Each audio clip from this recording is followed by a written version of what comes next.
Гармонизация, конституционная реформа, здравоохранение, энергетика – это темы, которые сегодня активно обсуждают в нашем обществе.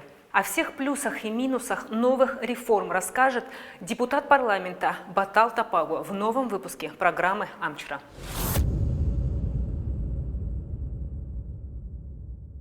Здравствуйте, Батал Иванович. Спасибо большое, что нашли время для абхазского телевидения. Наверное, хочется начать с последних таких событий, которые активно обсуждают в нашем обществе. Гармонизация. Что он из себя, вот этот документ, представляет и какие ветви все-таки будут раскрыты в этом документе?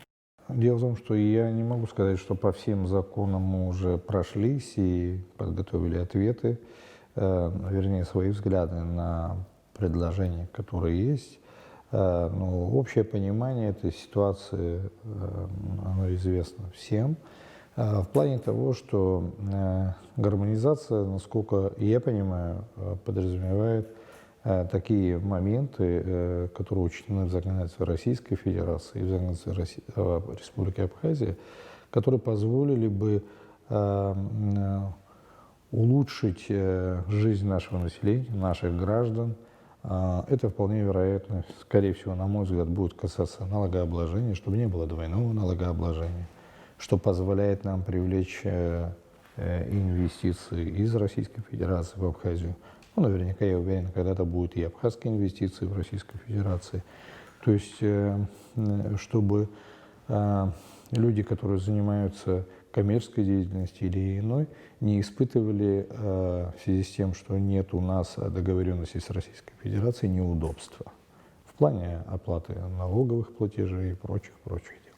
Это одно. Второе, вы видите, мир на сегодняшний день гармонизируется, в принципе, во всех странах. Это в Европейском Союзе вы знаете, что произошло. В принципе, они законодательство своих стран гармонизировали между собой для того, чтобы, по крайней мере, улучшить экономический фон в этих странах. И это позволяет им получение определенных ресурсов из общих денег. Ну, нам, конечно, далеко до этого, у нас нет таких предпосылок, но мы видим, как там развиваются страны. В то же время, на мой взгляд, мы должны внимательно очень посмотреть, и я абсолютно уверен, что это будет учтено. Гармонизация ни в коем случае не должна произойти таким образом, чтобы какая-то из сторон, пусть это будет и российская, и абхазская сторона, теряли бы свои экономические возможности внутренние, потому что надо понимать, что весовая категория у нас совершенно разная с Российской Федерацией, и поэтому очень внимательно должны посмотреть, потому что то, что может быть хорошо, есть такое выражение, что хорошо для русского, то может являться смертью для немца.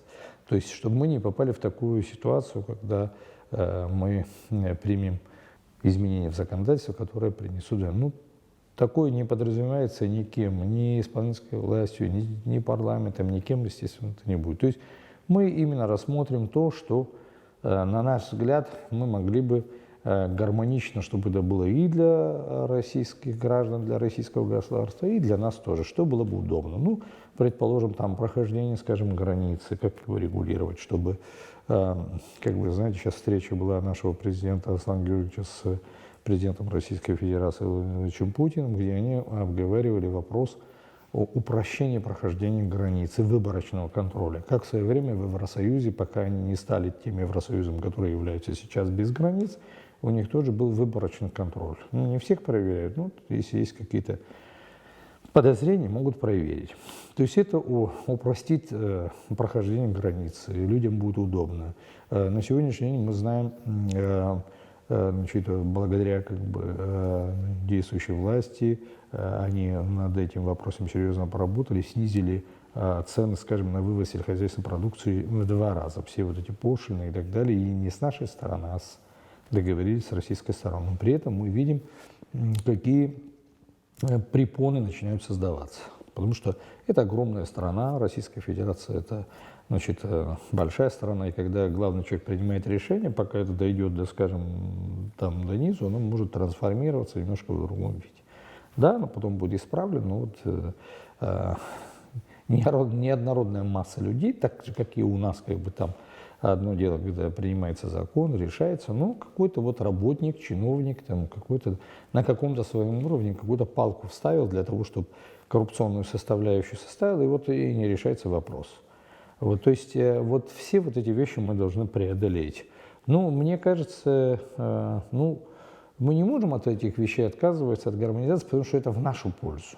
Ну, оно не должно быть в одностороннем движении, оно должно быть и в пользу российской страны, россиян, российских граждан, так же, как и для наших граждан. Нельзя в одну сторону все грести. Несмотря на то, что в последнее время мы привыкли, что нам все время помогают, преференции, это тоже привычка такая, человек привыкает, когда ты ему все время помогаешь, он думает, что ты обязан это делать всегда. Мы тоже должны со своей стороны, я думаю, что какие-то... Что касается некоторых моментов, которые, по крайней мере, наше население беспокоит, в частности, меня лично, там этот вопрос практически не стоит. Я имею в виду вопрос жилья, продажи Недвижимости. жилья, тогда недвижимости, этот вопрос не стоит. Он вообще не Недвижимость- рассматривается или все-таки какой-то контекст там присутствует? Нет, я, по крайней мере, я не видел, там нету такого. Пока я не видел, вот я не могу сказать, что я все глубоко все изучил, но из того, что я знаю, нету, этого вопрос вообще не стоит. Вопрос стоит там о правах, скажем, граждан Абхазии в получении гражданства в Российской Федерации и граждан России в получении. Ну, мы, знаете, менять гражданство, закон о гражданстве мы, скорее всего, не будем. Может быть, какие-то... Мы и сегодня у нас получают гражданство Абхазии многие граждане Российской Федерации. Мы знаем, что вот здесь говорят, вот, знаете, вот дома купили там граждане. Слушайте, дома купили, это граждане Российской Федерации, которые имеют здесь своих друзей, родственников. Они купили, оформили на себя и те пользуются этим. Ну, слушайте, если у нас есть такие друзья, которым мы можем такие вещи позволить, дай бог, я ничего в этом против плохого не вижу. Люди, которые могут доверить свои деньги и юридически знают о том, что их фактически они потеряют, если даже в судебные органы обратятся, но у них такая дружба, такие отношения, ну, слушайте, я вообще за такую дружбу с большим удовольствием. А что, мы не знаем, какую нам помощь оказывали те же граждане Российской Федерации. Весь Северный Кавказ после войны, как бы мы все там прописывались, нам помогали, как говорится, всем нашим гражданам всегда помогали. Это что, это надо забывать, что ли? Такие вещи нельзя забывать. Но я лично считаю, что закон о гражданстве, который у нас, он очень такой, достаточно, на мой взгляд, правильный, хороший, как бы его глобально менять, я думаю, что никто и не будет. Дело в том, что, если вы заметили, президент сказал, посмотрите парламенту, что можно, что нельзя. Никто ничего ни с кого не требует. Ну, знаете, как для Российской Федерации вот принятие какого-то законопроекта нами или так далее, ну, поверьте, не сильно на них это отразится. Мы должны думать, принесет пользу нам и им. Но не так, что нам приносит пользу, им не приносит, так не бывает.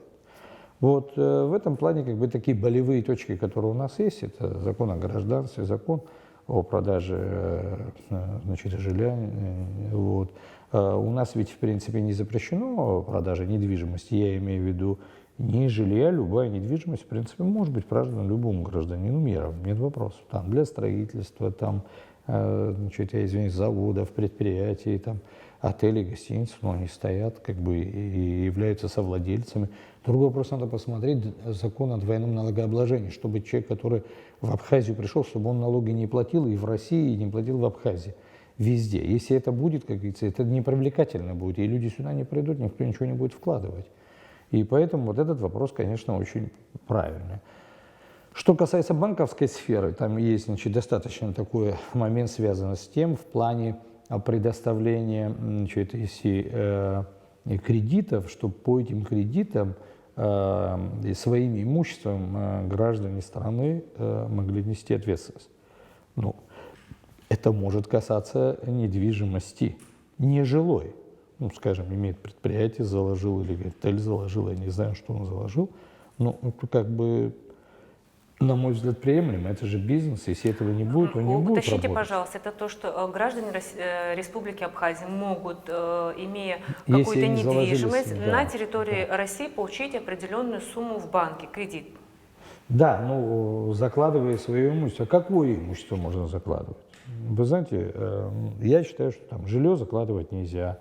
Ну, какая-то недвижимость, связанная с производством и так далее, ну, это я не знаю. Во-первых, вопрос, примет ли российский банк значит, в залог. То есть у меня большие сомнения. Первое. Второе, как нам известно, здесь, в Абхазии, у нас банковская сфера практически вся наша. И у нас закон четко определяет, что банки могут быть только местные. И, значит, да, могут быть совместные с соучредительствами и так далее. Но это банки, которые зарегистрированы в Абхазии.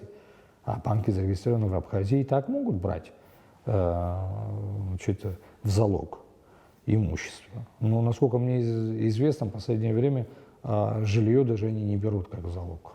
Ну, потому что это связано там, с определенными нормами, как бы, и тогда они не берут. То есть это не касается каких-то вещей, связанных с нежилым имуществом, только это. Так что все это нужно внимательно посмотреть, потому что надо понять, что законодательство Российской Федерации объемно, и оно очень большое, у них очень много законов и так далее. Нам очень далеко до них.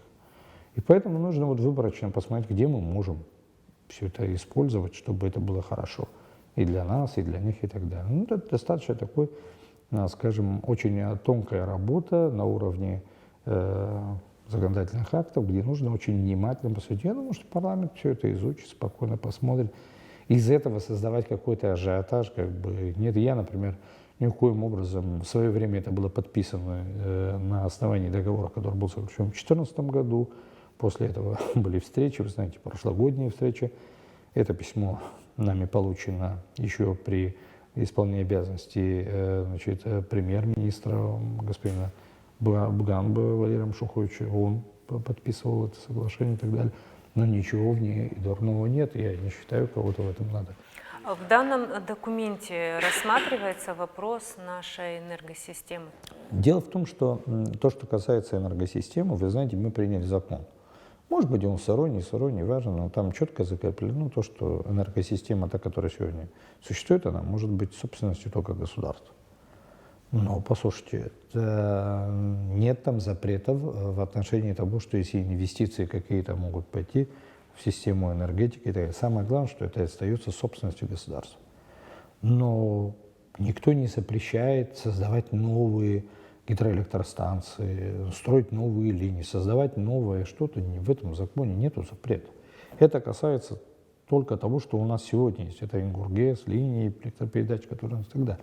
Другой вопрос, как бы, что это не является секретом, что у нас энергосистема все время, мы как эту корову доим, но мы ничего не даем, и не восстанавливаем и так далее. Ну, разве мы не помним события, которые произошли еще в 2013 или в 2014 году, когда встал вопрос о повышении тарифов, какие проходили митинги, значит, и так далее, как это использовалось против власти. Естественно, любая власть после этого всегда боится эту тему затронуть, хотя все рушится и так далее, потому что он понимает, что найдутся силы, которые возьмут флаг в руки, эту тему, и начнут, значит, от имени народа, значит, претензии предъявлять для того, чтобы решать свои личностные вопросы. Между прочим, те, которые, простите меня, били в себя в грудь и бьют, что они такие борцы как бы за то, чтобы у нас не было майнингов, не было, что народ страдает, и это сами являются одними из самых больших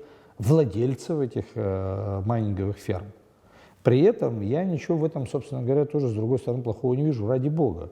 Другой вопрос, что зачем, когда вы сами являетесь этим занимаетесь, вместо того, чтобы объективно защищать эти позиции, кричите и ругаете других за то, что якобы разрешили. А хотя, посмотрите в постановлении, которое было принято указом президента, разрешения там нет. Там написано совсем другое. Мы 2 года тому назад в парламенте приглашали сюда бывших руководителей Министерства экономики и так далее, просили их, чтобы они упорядочили это.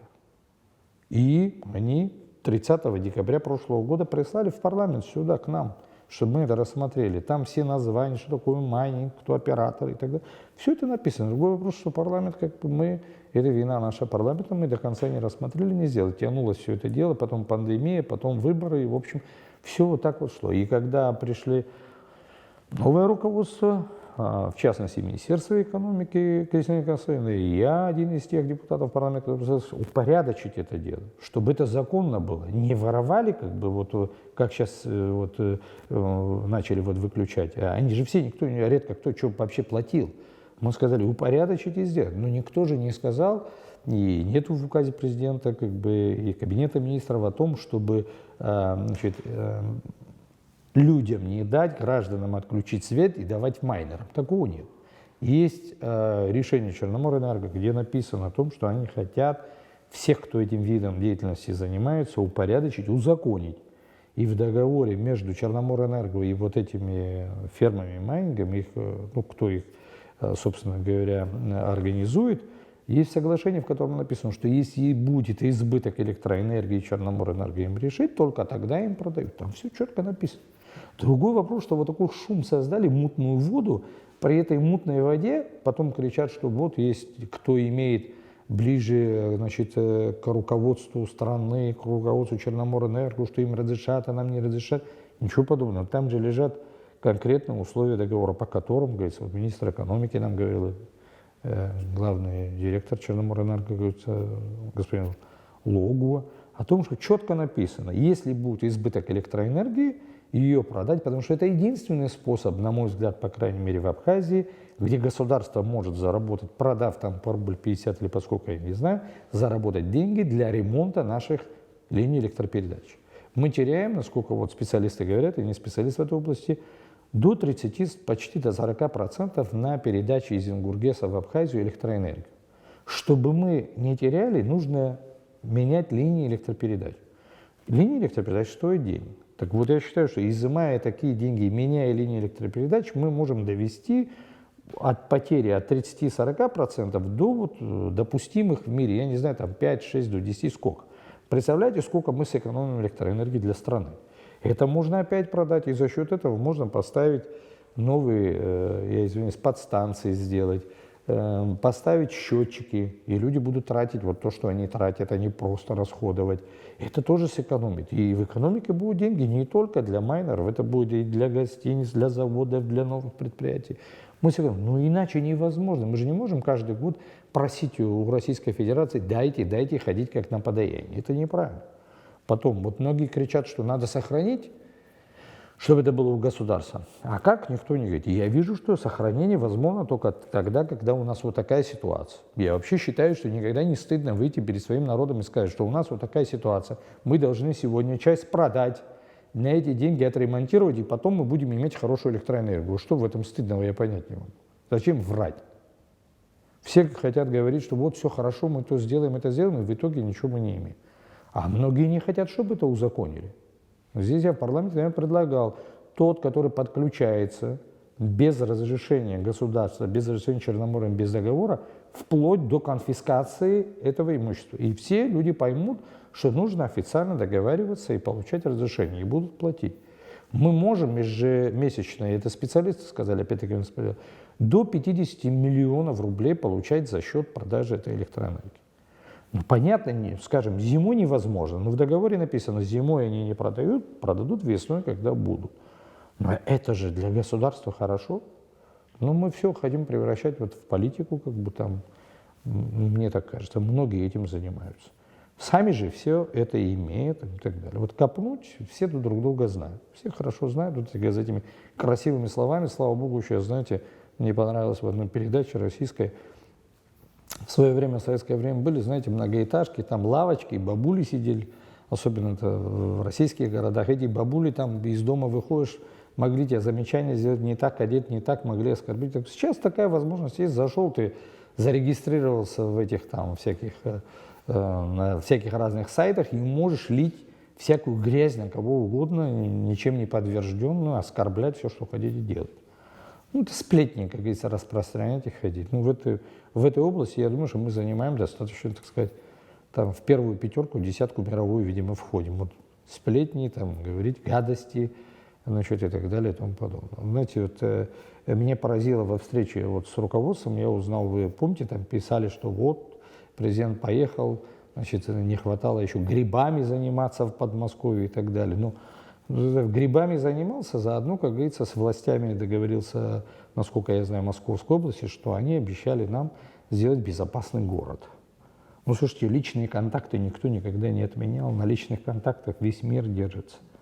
Вот, а мы прекрасно помним, как говорится, в этом плане Сергей Васильевич, вы знаете, иногда даже статьи писали, что проездом находится в Абхазии президентом и так далее. Но я думаю, что это не из-за личных. Ему нужно было выстраивать отношения с Россией. Это огромная империя. Выстраивать отношения с министерствами, с министрами, с областями и так далее.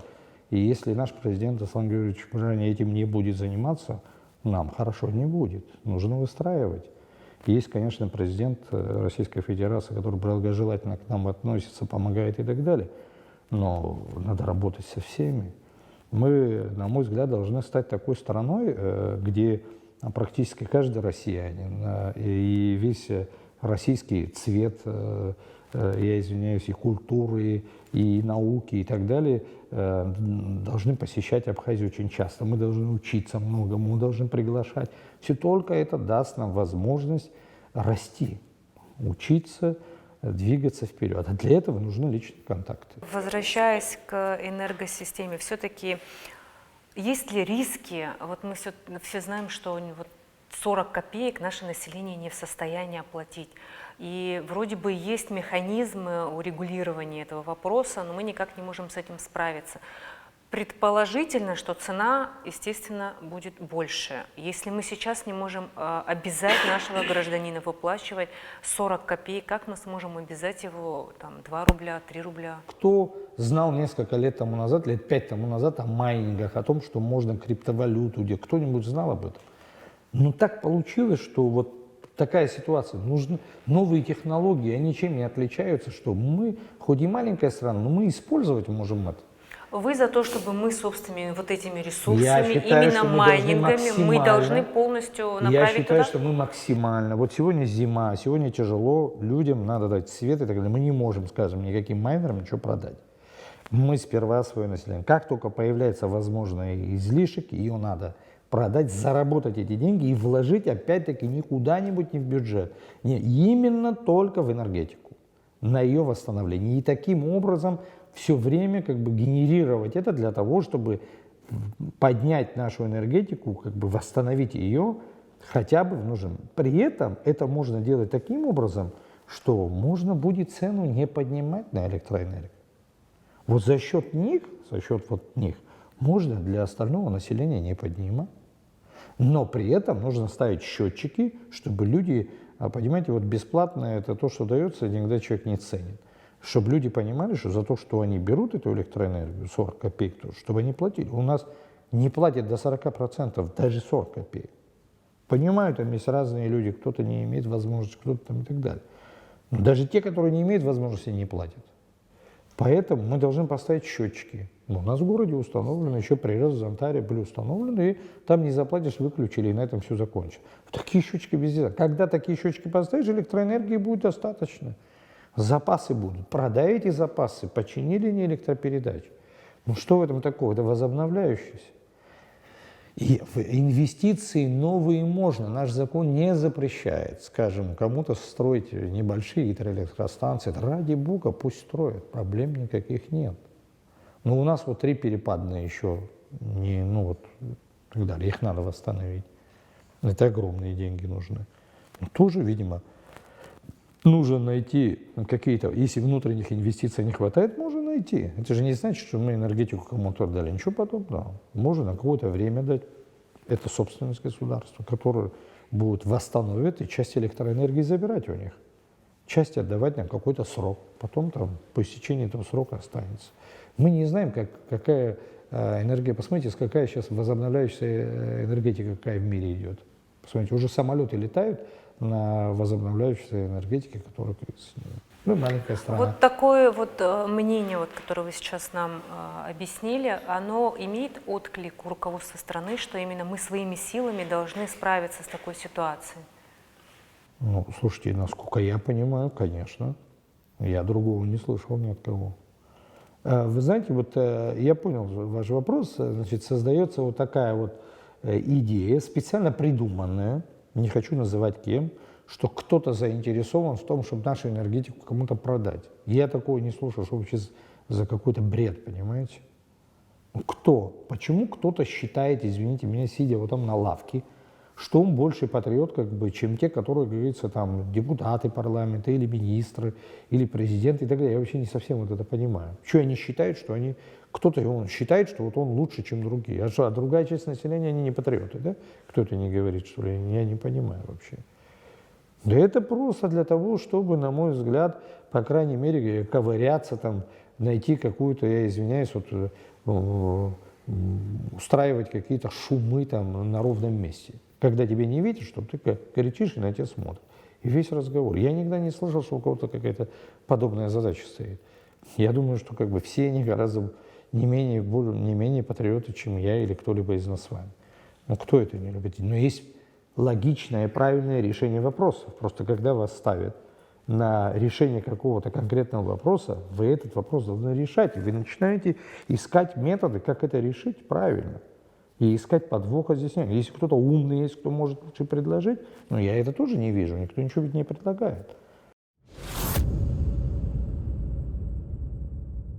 Как вы оцениваете деятельность формирующейся оппозиции? Вы знаете, дело в том, что мое мнение, политикой должны заниматься люди, имеющие хорошую биографию, для начала хотя бы, у которых чистая биография, имеющих хорошее образование, воспитанных людей, на которых может страна смотреть и рассчитывать.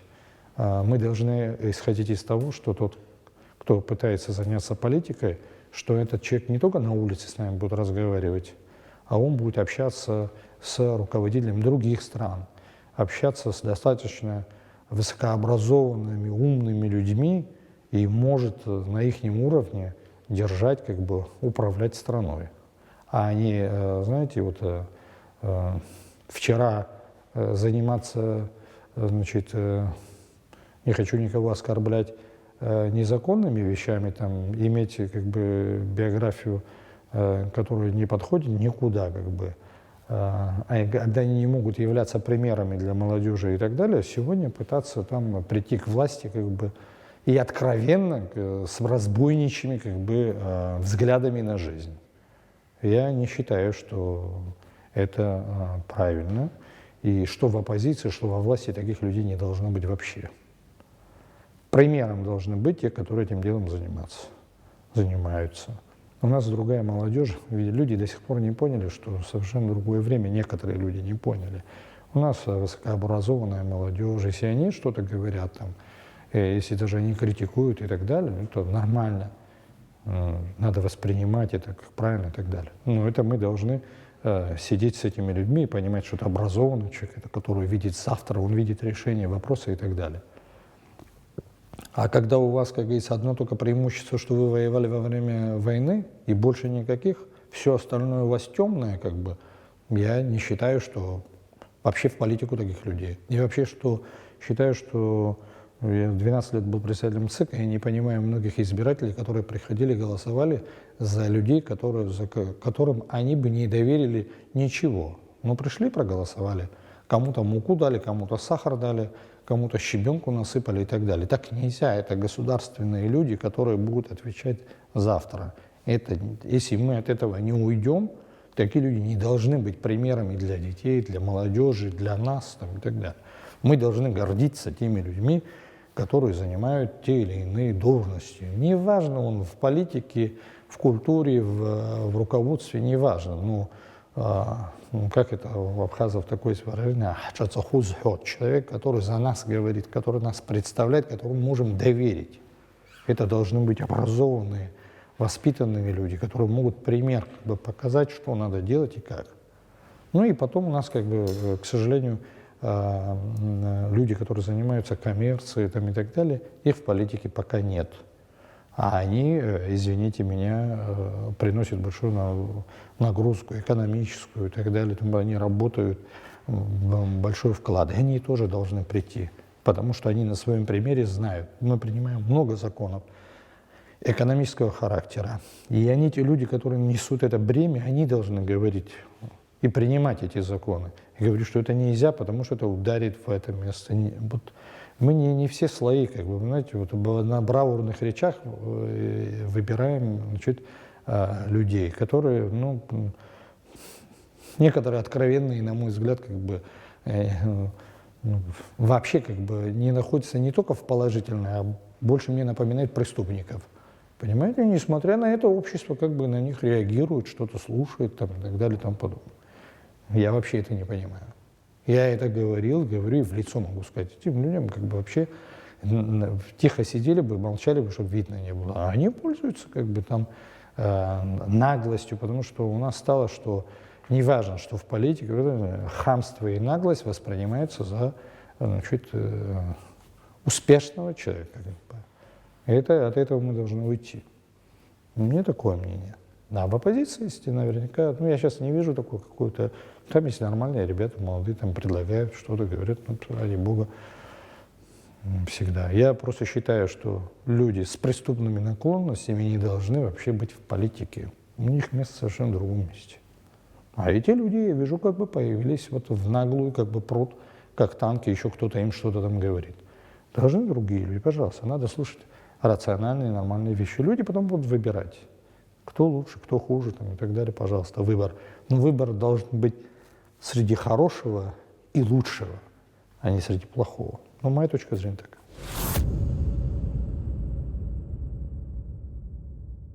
Как вы оцениваете работу нынешней власти, несмотря на все сложности, с которыми столкнулись, и начиная от пандемии, от кризиса? Вы знаете, я исхожу всегда таким образом. Значит, если я считаю, что то, что вы делаете, мне не нравится, то я должен сказать, что надо сделать лучше, чем вы, для того, чтобы решить вопрос. Если я считаю, что это то, что я предлагаю лучше, то, значит, вы не так работаете. Ну, что я могу сказать? На мой взгляд, ситуация оказалась очень сложной с этой пандемией. Мы видим, что творится в мире. Но надо признать, вы знаете, у нас мы утратили, у нас вот после войны такого не было. Мы утратили такое маленькое качество радоваться каким-то определенным успехам. В какой-либо области, неважно. Исходя из того, предположим, из размеров нашей страны, из количества нашего населения, считаю, что борьба с коронавирусом, на мой взгляд, идет очень даже нормально. Я смотрю на министра здравоохранения и так далее, он интеллигентный человек, вежливый, но, к великому сожалению, часть нашего населения любит, когда у тебя зубы торчат оттуда, и ты как бы там палкой машешь. Ну, слушайте, эти времена ушли, ну, сейчас другие люди. На интеллекте весь мир работает, а не на, извините меня, на палочной дисциплине. И я считаю, что наши врачи, большая им благодарность, очень. Я сам болел, и я столкнулся как бы с... Я дома был и нигде не лежал, но я посмотрел, насколько как бы внимательно кто-то может сказать к тебе, но я не думаю, потому что у меня друзья тоже болели.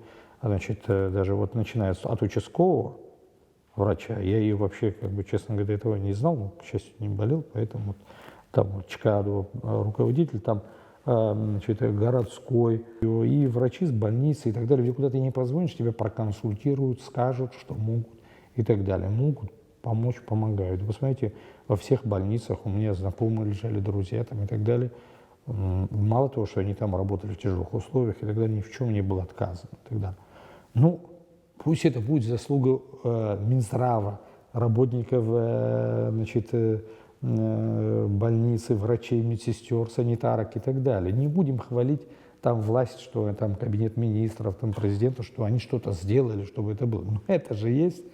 Мне не важно, благодаря президенту или премьер-министру или министру здравоохранения это сделано. Самое главное, это людям хорошо. Мы же забываем, когда нам все нормально, хорошо, все, и слава богу, вопросов нет. Я думаю, что вот в этом плане. Дальше. Вы знаете, у нас основная как бы, цель и задача, как бы, объявленная президентом, когда он шел, была это борьба с преступностью. Я вам хочу сказать, что, на мой взгляд, она никогда не закончится, но локализация серьезная есть.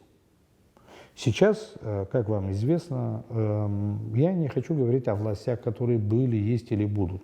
Это для нашего народа, для нас всех. Поэтому разницы нет. И тот, который должен был работать, и те, которые должны работать, и кто будет, тоже должны работать в этом направлении. Подписано серьезное соглашение с Российской Федерацией о повышении заработной платы. Появляется возможность у министерства повысить и требования. Когда вы нормально платите, вы можете больше требовать. Стимул какой-то. Да, стимул этот возник, это есть. Там относительно молодые люди. Мы же видим, кто министерство. В них есть, на мой взгляд, самое главное – желание и принципиальность. Возможно, сразу все не смогут, но желание и принципиальность. Потом, если мы получим безопасный город, скажем, Сухумах, как президенту обещали и так далее, то мы очень многие вопросы решим. На меня, я считаю, что самое главное – правоохранительные органы. Как они будут четко работать и так далее. Я в этом плане вижу определенные движения вперед. Можно не видеть, если не захочешь, не увидишь, вопросов нет. До самого хорошего нам еще далеко, конечно.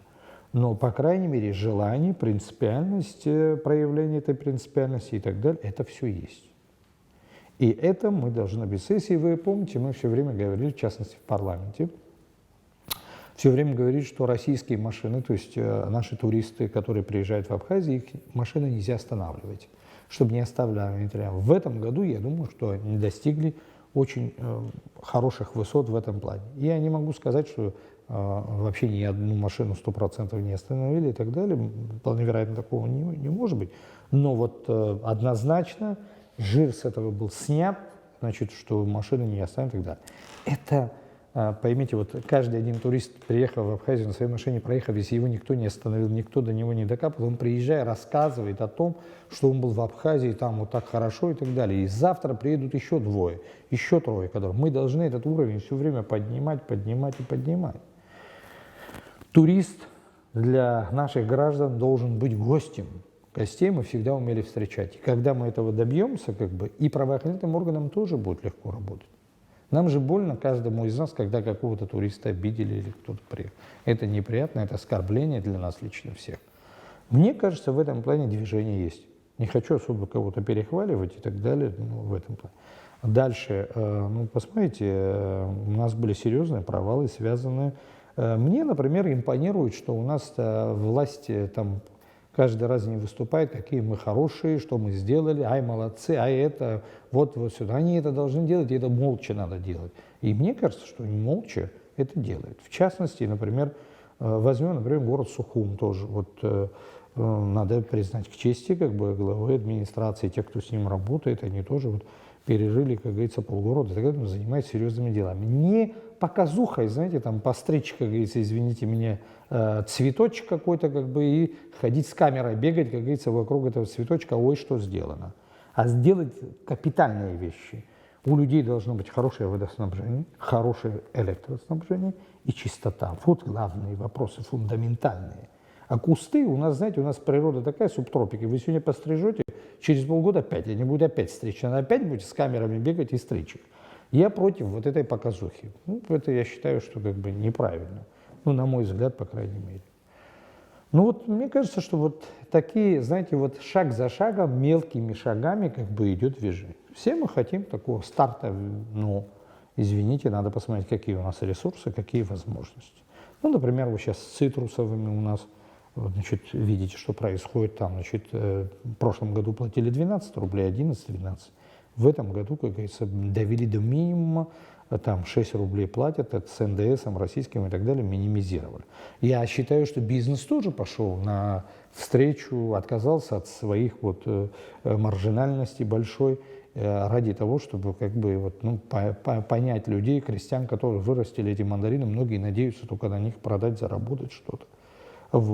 И это замечательно. По той информации, по которой я имею, сейчас приезжал замминистра сельского хозяйства Российской Федерации, если не ошибаюсь, Хатулов фамилия.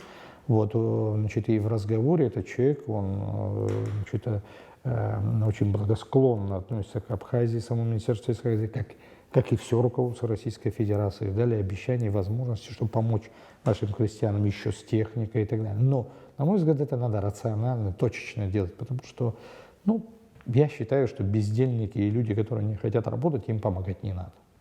Помогать надо тем, которые хотят чего-то добиться. А вот те, которые не хотят, ну, сегодня капитализм у нас не коммунизм, поэтому уравниловки не будет. Все это должны понять. Ну, на мой взгляд, я, может быть, ошибаюсь, но это так. И раз, к великому сожалению, при капиталистической системе, при этом я не против того, чтобы социалка должна быть хорошая, людей выбрасывать за то, что как бы они там не нашли работу, ничего, но они стремятся что-то, это при этом нужно учитывать, вопросов нет. Ну а те, которые просто патологически не хотят, ну извините, это другой вопрос. Вот. И при этом вы видите, что на границе там начали дольше задерживать, там поменялась система с Российской Федерацией, теперь Краснодарский край ведет. Я сегодня разговаривал с таможенником, был на границе, гостей встречал, и вот там они говорят, что ну, они работают с 9 до 6, потом они уходят ночью, а до этого работали ночью тоже. Ну что надо? Это надо будет преодолеть нам. Мы должны научиться правильно торговать. Понимаете, я понимаю, замечательно, когда там челноки переносят на тачки, зарабатывают, но в мире таких вещей почти мало, нигде нету. Надо это переходить на другую систему. Наверняка тихо-тихо идет такой переход на заготовку, ну, люди заготавливают, бизнес и так далее. И мы должны перестроить себя. Иначе как бы, мы должны в ногу со временем двигаться, иначе не получится. Они уйдут вперед, а мы потом их не догоним. И мне кажется, вот в этом направлении тоже немало сделано. Каких-то глобальных вещей за это время невозможно было сделать. Насколько мне известно, есть договоренности определенные по поводу нашего аэропорта. Это очень важно для нас. Это, считайте, открытие Абхазии, вот это ворота Абхазии. Какой информацией вы обладаете? Чем можете поделиться? Насколько я обладаю информацией, вот во встрече здесь в парламенте с президентом, он нам сказал, что идут договоренности, и в течение 2 лет, ну вы знаете, он в своем интервью тоже сказал, что в течение 2–2,5 лет аэропорт заработает в полную как бы нагрузку и так далее. Я считаю, что это даст серьезнейшие. Это даже, знаете, не в плане даже экономического, а в плане вот другого, что наши воздушные ворота откроются, мы можем летать со своего аэропорта, там пусть это будет в Москву, в Петербург. Ну, это такие хабы мировые, извините меня, весь мир тоже так, знаете, не в каждый город летает как бы самолет, есть европейские хабы, там Амстердам, Франкфурт на Майне, там, ну, такие, откуда, значит, летают со всего мира. Ну, рядом такой хаб Стамбул, значит, Москва. Ну, пусть в Москву, в Петербург, там, другие. Но самое главное, пойдут чартерные рейсы, которые будут привозить туристов. Это оживает как бы другая часть Абхазии, восточная часть Абхазии. Ну и это вообще как бы нашим людям приятно. Вот сегодня какая погода стоит? Значит, солнечная, 16–17 градусов, а в Москве там минус там, и так далее. Я думаю, что на выходные с удовольствием люди приехали бы, потратили бы, отдохнули бы. Может, кто-то и позагорал бы и так далее. Ну, рядом с нами северная страна, практически можно сказать, где условия, значит, достаточно тяжелые, как бы, а мы здесь живем в совершенно других климатических условиях, и мы можем предоставить эту возможность им отдохнуть, получить то, чего у них нет, при этом наше население заработает, и тоже получит от них знания, там много-много вещей. Это сосуд, который так должен работать, чтобы и нам было хорошо, и люди тоже получили бы от нас комфорт, который возможен. Это даст возможность нашим гражданам зарабатывать деньги, они будут вкладывать в детей, дети будут получать образование, это образование мы будем опять превращать, и все. Мы должны поднять, самое главное, на мой взгляд, уровень образования на самый высокий. Тем более наш народ всегда стремился дать образование своим детям. Последнее, как бы, вот я знаю, значит, я в крестьянской семье вырос, последнее, что могли сделать, собрать у нас даже соседи, я помню, всегда, если кто-то учился где-то в хорошем вузе, соседи всегда помогали, это они так, каким трудом зарабатывали эти деньги, но они давали для того, чтобы, надеясь, что Брия Кейцар выучится, выведет к хорошему и так далее. Это надежда такая. Сегодня у нас колоссальнейшие возможности. Лучшие вузы Российской Федерации предоставляют нам лимиты. Ну, где-то видано было, вы меня извините, что вам дали лимиты, вам платят, извините, стипендию, вам предоставляют общежитие, как бы, ну, слушайте, ну, извините, такие условия, как бы, не все страны мира имеют. Те возможности, которые мы имеем. Ну, мы должны эти вещи тоже оценивать. Я вот начал говорить по поводу вот школ вот прибрежных. Вот Аслан Георгиевич сказал, что вот эти школы прибрежные мы должны и будем делать так, чтобы предоставить, значит, Российской Федерации много домов, где, значит, без родителей дети растут, там, ну, есть такие детские дома и так далее, чтобы они летом могли приезжать. Мы что можем предоставить Российской Федерации? Климатические условия, воздух, солнце, воду и так далее. Ну вот бесплатно предоставим эти школы, приедут сюда как бы эти дети, они будут здесь летом отдыхать. Лагеря, да, они приедут, отдохнут, познакомятся с местной детворой, подружатся. И вот это так сказать, наполнение друг другом только хорошее даст для нашего народа, для нашего населения. Мы что-то же должны как бы вот шаг сделать такой, чтобы, значит, эту дружбу поддерживать, а не все время как бы носиться. Это, я думаю, такой вот очень хороший ход со стороны нашего президента, в хорошем. Это доброе такое и правильное, на мой взгляд, и считаю, что он это очень хорошую идею такую Продолжая тему безопасности, наверное, все-таки невозможно не затронуть наркотики. Это, наверное, все-таки беда нашего народа. И вот я практически ежедневно просматриваю ленту. Последние события, которые меня впечатлили, можно сказать, что работа УКОН МВД в городе Новый Уфон была задержана одна из самых крупнейших партий. Дело скоро будет передано в суд. По вашему мнению, все-таки это работа или везение? Везения не бывает.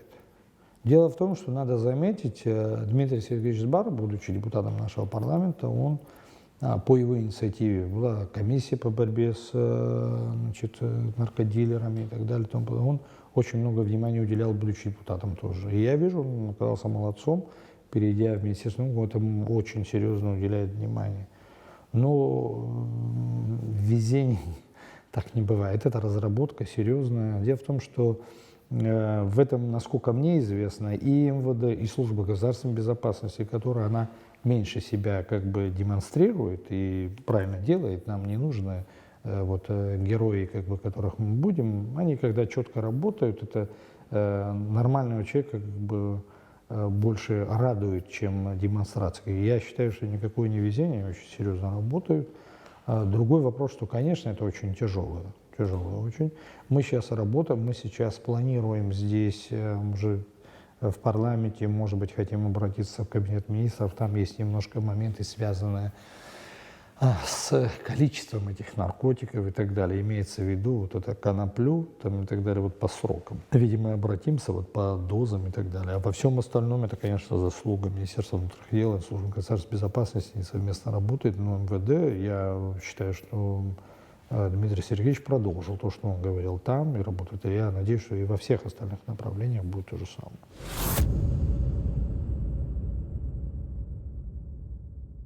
Батал Иванович, вы входите в комиссию по конституционной реформе.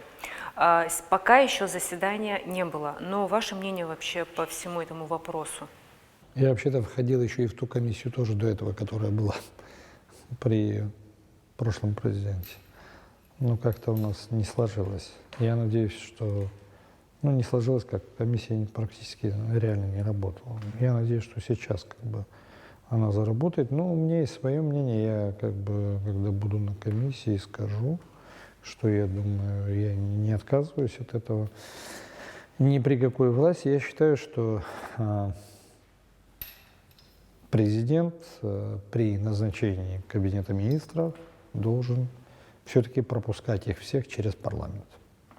То есть парламент должен иметь право отклонять кандидатуру, вот, и парламент в то же время, президент должен иметь право, в случае, если парламент ведет себя неконструктивно, право распуска.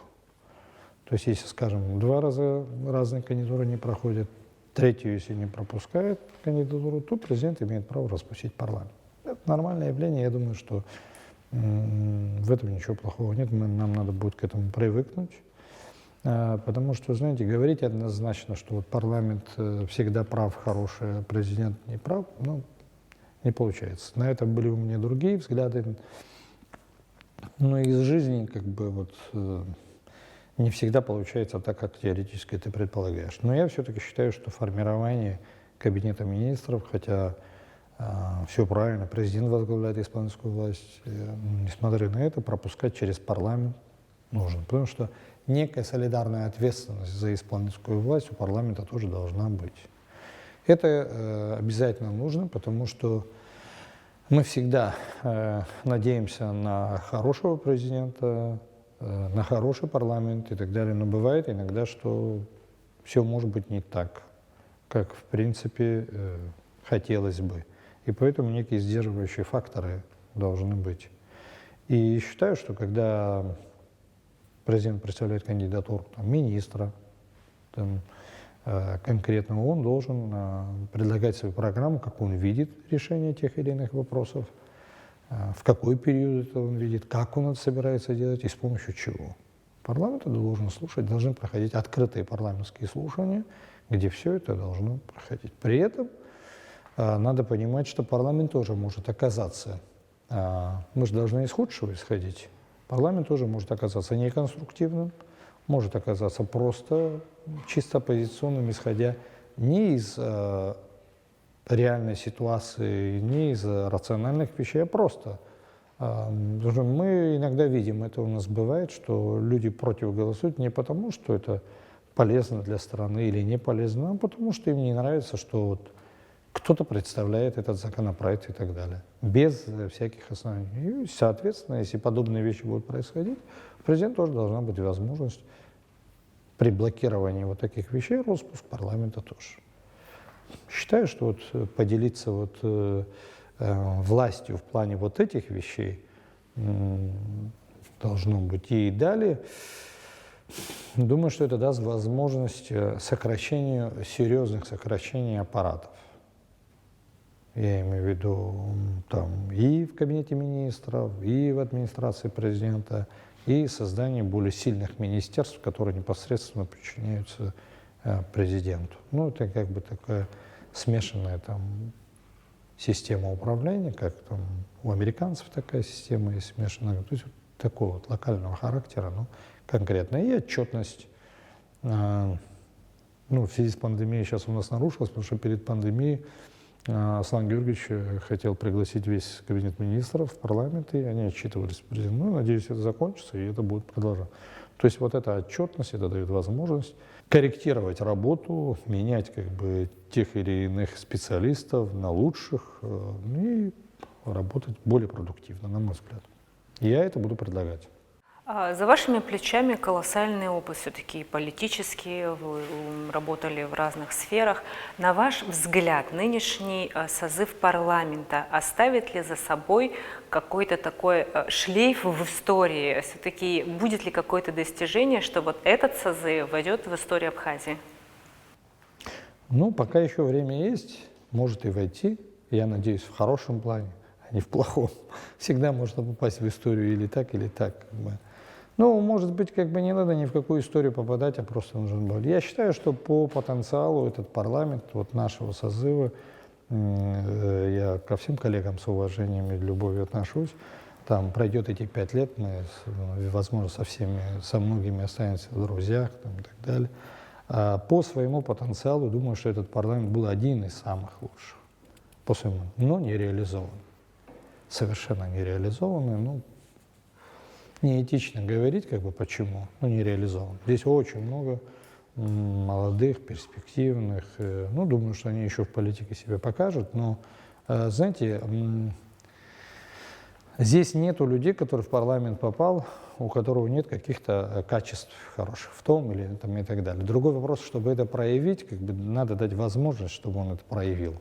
Ну, нет тех, которые все знают там, и так далее. Ну, у каждого свое. Но чтобы из человека как бы вот вытащить и так далее, над этим надо потрудиться, и над этим нужно как бы дать ему возможность самореализации. К сожалению, на мой взгляд, этого нет. Пока этого нет, ну дай бог, чтобы это получилось там, и так далее. Я не могу сказать, что я там доволен, ну, начиная с себя, там, всей нашей работы там, и так далее. И потом у нас как бы был период там игнорирования парламента, какой-то непонятно. Ну, эти процессы бывали как бы много раз в нашей истории, но это был какой-то непонятный вообще там, и так далее. Здесь никогда не стояла задача у многих наших депутатов идти против власти той или нынешней и так далее, ради того, чтобы просто против пойти. Ну, у кого-то, может, это и были, кто там в оппозиции и так далее. Но я на себя могу сказать, что все могут быть, если это рациональное, хорошее и так далее, по крайней мере, на мой взгляд, как я понимаю, потому что я представляю часть населения, которые меня избрали, я перед ними ответственен. Если я что-то принимаю, я должен перед ними объяснить, почему я так голосовал, а не вот так. Есть какой-то такой иногда отрыв. Мы, видимо, иногда отрываемся, как бы иногда люди за что-то голосуют, мне непонятно, по какому принципу. Вот у нас пришли молодые депутаты, сейчас недавно доизбрались, честно говоря, очень приятно на них смотришь, думаешь, они молодые, но они мыслят как люди, которые давным-давно занимаются политикой и так далее. Честно говоря, приятно, что вот есть такие по-государственному мыслящие люди, а не какими-то шкурными вопросами. И в то же время бывает такое, знаете, вы сидите, разговариваете с человеком, вы разделяете с ним мысли, он с вами делится, он также мыслит, как вы, но когда он приходит голосовать, какая-то кнопка у него есть, которую он не нажимает, не знаю, кто нажимает, он голосует не за это, то, что с вами говорил. Это я объяснить не могу, не знаю. Поэтому мне кажется, что наш потенциал нашего парламента, при этом каждого, если по отдельности взять, все замечательные люди, в основном образованные, грамотные, ничего не могу сказать. Я другие составы тоже знал, по ходу своей работы. Потенциал был очень хороший. Баталов Иванович, спасибо большое за интервью. Спасибо. Мы очень надеемся, что вы и дальше будете сотрудничать с государственным каналом. Спасибо большое.